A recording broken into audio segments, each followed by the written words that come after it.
Where are you supposed to be? Keith McLean. Our new junior enforcer. Assistant District Attorney. Mr. McLean will be handling the Thomasen case. Obviously, I'm far too involved. Jack, there's no case. You've determined that, have you? You know Dimitri and Brooke. This is Edmund Grey. I'm sorry to disturb you, but there's some things that Mateo, are you okay? Yeah, I'm just a little tired. You should go lie down. Yeah, I'm gonna get some fresh air.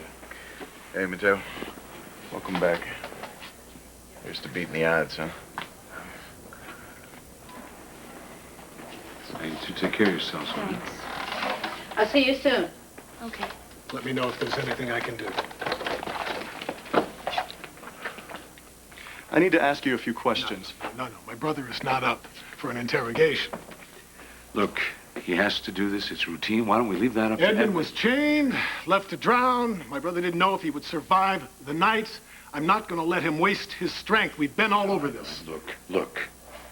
Now, Edmund needs to answer these questions. I appreciate what you two have been through. I do. But now you're out of line. This is McLean's case.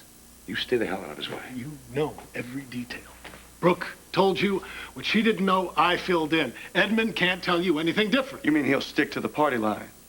What's that supposed to mean? The huddle I just walked in on seemed like a strategy session to me. You are so wrong. You had plenty of time to get your story straight. There is no story. There's just the truth. Look, Mr. The truth, as told by you and your friends. There's some kind of conspiracy. No. You know what I think, based on this encounter? There's not much point to interviewing you now.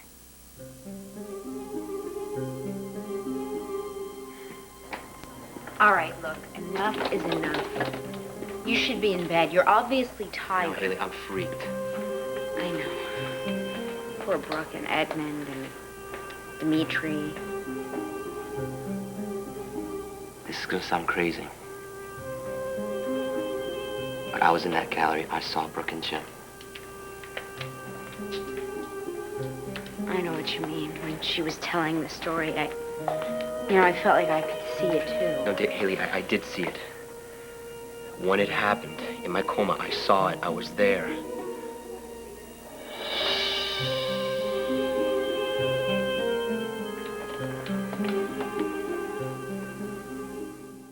Has to change a story because there isn't any story. No one's lied about Jim Thomasen. And that would explain your statement from last night. What statement was that, Dimitri? Last night, your brother claimed that he'd shot Jim Thomasen. That is what you said, It's isn't it, just Mr. a Marick? breaking action. Trying to gum up the wheels of justice? No, I'm trying to stop a small-minded zealot from misinterpreting Mrs. English's statement. Look, you have been going for about 72 hours without a break. I suggest you take one, and I mean right now. All right, Jack, that's the first good idea you've come up with. I'll clean up. I'll be right back. Peggy brought me some clothes. Joe said I could use a shower. Whatever my brother tells you is the truth. Hopefully, you'll recognize it. Will you stay, Miss English? You may be able to clarify some things. I don't have any problem with that. I do. Brooke needs to rest. I'm fine, Edmund, really. I'd very much appreciate it if you would cooperate with Mr. McLean here and you. I want you to fill me in the minute you're through. Okay. Mr. Grey, what exactly was your relationship with Jim Thomasen? My relationship? Well, for starters, he murdered my wife and most of the passengers on Flight 149. Then he tried to kill my brother-in-law and his wife, put him in a coma. Then he tried to kill me, and he tried to kill my brother. So I'd say I hated his guts. Sweetheart, you couldn't have been in the gallery when the shooting went down. You were in a coma. I was there. I saw Brooke fire the gun. In a nightmare. You saw it in a nightmare. It wasn't a dream, Hayley. I was there. I saw everything. All right, tell me exactly what you remember. Okay. Well, first, I saw myself. And then I saw a woman. A blonde. And I thought it was you. But I realized it wasn't. When she turned around, I realized it was Brooke. And I saw her holding the gun. And I saw her pointing at Jim. Did they see you? Well, no, but they were still, like, facing my way. And I remember yelling for her not to shoot. Mateo,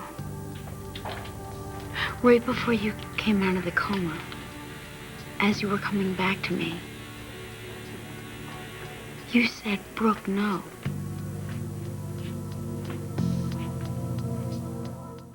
I tracked down Judy Morton at Rahway State Prison, and she told me all that Thomasen had done to her. What she'd claimed he'd done. Look, she had no reason to lie. And it wasn't easy for her to open up. She was scared of Thomasen. For good reason.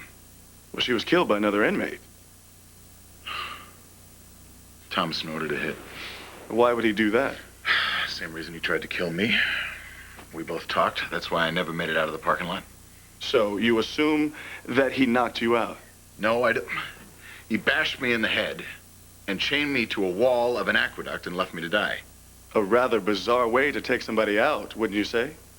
Bizarre? I'd say creative. He was a sadistic psychopath. He wanted me to suffer and drown and leave nothing but a suicide note. A suicide note? Yeah, he forced me to sign one. Oh, God. Well, strange it hasn't turned up. But we've issued warrants to search Thomasen's office and his residence. It may yet surface. I don't want this thing turning into a three-ring circus. Do you understand me? Good. Well, you certainly smell better. Your junior partner likes playing the heavy, doesn't he? Oh, I don't know about all that, but I know he does his job very well, or he wouldn't have it. You're letting the man run wild, Jack. Why? You know, you and I are both a little bit too close to this, and the only thing I'm letting that man run is a normal investigation. A normal investigation. He is treating us like a career criminal and Thomasen like he was an angel. A homicide has been committed. Questions have to be asked. You know that. Jack, the woman involved is incapable of committing a crime. A woman you were once involved with, a woman you presumably loved. How can you not give a damn? You know, you're jumping to a lot of conclusions here, and so far every single one of them is wrong. Oh, forgive me, Jack. Maybe having the women you love indicted on criminal charges is normal and routine for you. Well, the women I love, an interesting choice of words. Tell me, is this about Brooke? Or is this about Erica? Hey, guys, what's happening? Hey. Oh, not much. Good to hear. You know, when you weren't in your room, I thought you'd gone AWOL on me. Yeah, well, I wish. My man wants to go home. Yeah, I don't blame him. I've got some reading to do. What kind of reading? A little bit of science. Yeah? Yeah, what can you recommend for comas? Why? What are you after? Well, what happens to the mind when the rest of the body shuts down? Yeah, I wish I could tell you. I don't know. Well, somebody's got to know, right? Medical science can't be totally clueless. No, not totally clueless exactly, but there are certainly a lot more questions and answers. Okay, well, you said that the monitors showed that I was having some sort of strange brain activity. Yeah, it was very intense. It was right off the charts. Your brain was on overload right before you came out of it. But you don't know what caused it or what it means. No, I don't. I'm sorry. Do other coma patients have the same sort of thing happen to them? I've never seen anything like it. I mean, everybody's pretty much thrown for a loop on this one. Why's that? Well, comas are measured by a degree of brain activity. For instance, the deeper the coma, the less activity you see. In your case, on the outside, you were showing signs of a very deep coma. But on the inside, I don't know, it seemed like there was a whole different story happening. So for whatever reason, when my brainwaves started kicking up, it meant that I was coming out of a coma? Well, see, that was another anomaly we saw. I mean, when you were first brought in here, you had these brain surges, and nobody could figure out why. Wait a minute. It happened more than once. Yeah, yep. Happened quite a few times.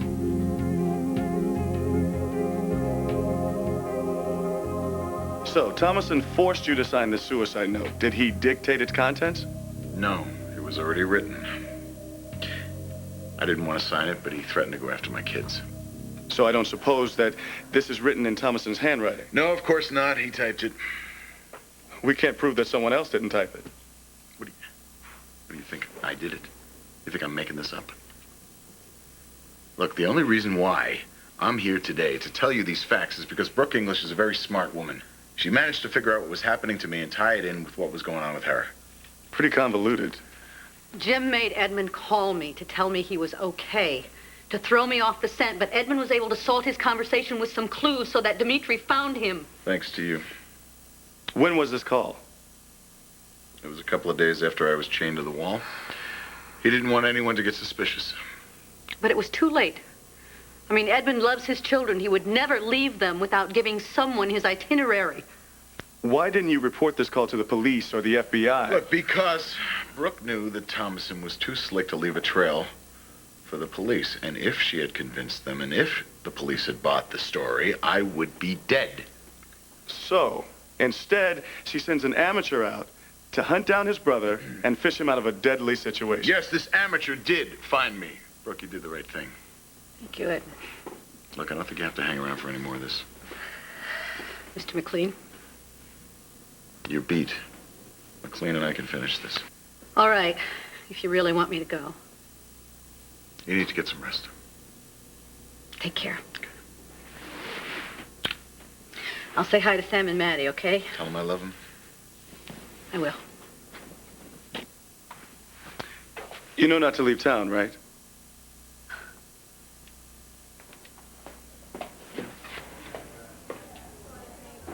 McLean, where are you going with these questions? How about this, Mr. Grey? How would you describe your relationship between you and Miss English? My relationship?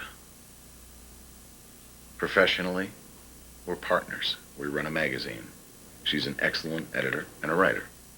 And personally? We're extremely good friends. She's as supportive of me as I am of her, and she's just about the most decent and honest human being I've ever had the privilege of knowing. Why don't you take your notepad out and write that down in case you forget it? Come on, this has nothing to do with Erica. Yeah, well, what does this have something to do with it? Your office's outrageous treatment of Brooke English. My office is conducting a homicide investigation, not an embezzlement at a bake sale, Dimitri. And Brooke has admitted to pulling that trigger. And she was justified in doing it, Jack. I forgot you're the moral voice of Pine Valley. Kidnapping your own niece qualifies. That has nothing to do with your hauling the women you love or have loved into court. What is it, Jack? Is it the tough guy DA image? Is that it? You know, Dimitri, I don't like you, and I don't owe you an answer for anything. But I'm going to tell you something. You think that I enjoyed prosecuting Erica last summer? Well, I'll tell you, it just about tore me in two. We could start by the gallery. I mean, what you saw when you were there. Go ahead, I'll play secretary. No. You know, it was a little too weird. You know, Okay, I listen, can't remember. It was start all the with story. something concrete, like Brooke. You know, what she was wearing. You said she was pointing a gun, how she was aiming it. All right. Let me think. She was wearing a brown, I don't know, tan jacket with a belt. That's great. That's concrete.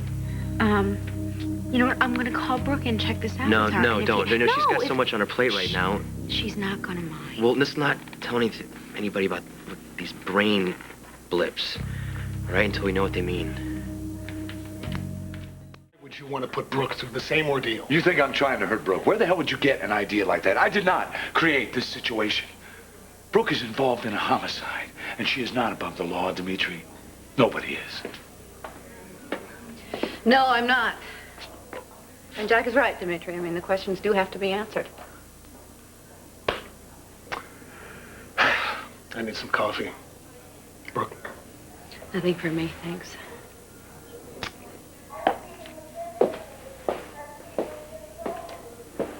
How are you? I'm okay. Look, I know Keith can be a little bit grating, but he's really very competent. That's why I put him in charge of the case. You know, I had to step aside myself. I know, Jack.